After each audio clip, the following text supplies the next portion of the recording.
right?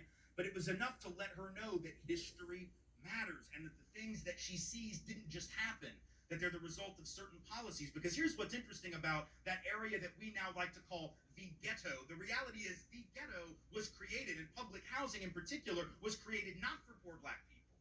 It was created for poor white people. And in fact, for the first several years of public housing, people of color couldn't even get into public housing projects.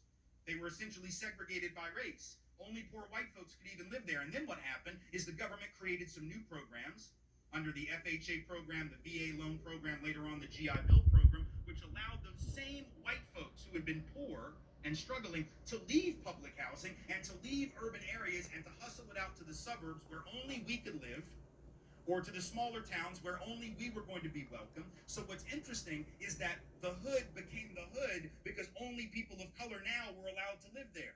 White folks were literally being subsidized by the government to move to the suburbs. The white middle class, and make note of this, was built by government programs that underwrote those loans because those families could not have afforded a loan otherwise. They were able to get one because the government underwrote the loan and guaranteed the loan in case of default, but only for people of color.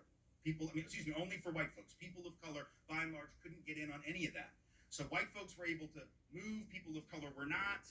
Certain neighborhoods deteriorated economically, other neighborhoods went up in value. At the very same time, the government was doing what they called urban renewal, which meant they came through black neighborhoods and Latino neighborhoods, and they built interstates right through the heart of the community, right? Knocking down black homes, black apartments, knocking down black-owned businesses all around the country. Between 1950 and 1970, about 1 in 5 apartments or houses lived in by black folks was knocked to the ground for economic development purposes, even though people of color couldn't benefit from almost any of that economic development. So that's how our communities come to look the way they look. But if we don't know that,